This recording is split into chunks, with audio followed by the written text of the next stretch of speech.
It's NAB 2025. We are here in North Hall with Broadcast Bronix. I'm joined by Dan. Hi Dan, how you doing? Hi, good to see you again. So Dan, Camera One we've heard about before, but I can see you've got CameraOnePLUS now. What's the latest update on this? Yeah, so customers really like Camera One, and it's great to have something which is extremely simple to install and use. But a few customers wanted to go a little bit beyond the capabilities, and so we've provided some optional add-in features that people can put on top. So for example, if people have pan tilt zoom cameras, we've now got the ability to do PTZ control baked into the software. And that's not just moving and nudging cameras now, but it's things like saving presets and recalling individual presets per camera. We also then have the ability to do a bulk preset recall. So it's quite often a case where people may have a sit and stand desk. So all the cameras are in two different positions depending on how the desk is being used.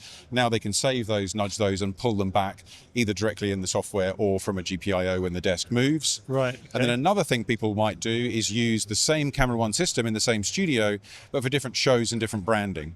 So now we have the ability for them to save different mute graphics, different bugs, etc. Right. And then they can recall those very, very easily and switch between different color schemes and different branding, because they might use the studio for multiple podcasts or for different multiple programs during the day. And so these are relatively simple additions that people can use to extend the capabilities of Camera One. Or you can start with the really simple option, which is very affordable and very simple both to use and to install and configure. And we've got updates to Caller One as well? Yeah, so Caller One is, again, that small single studio talk show system. And within Caller One, we've got 3-line, 6-line, 12-line options for SIP telephony, all of the call kind of metadata and control. But for customers who don't want to bring SIP all the way down to the studio, we now have a new option, which is CallerOne.cloud.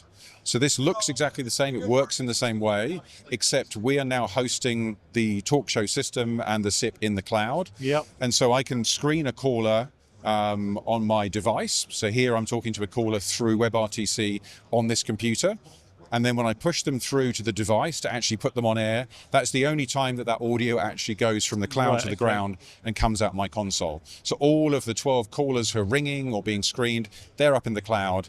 And then when I push to actually take it to my console to bring it on a fader, we just have a very, very small Windows service which is bringing that audio, pushing it out of a sound card. It could be a virtual sound card like Axia or WeakNet or SMPTE 2110.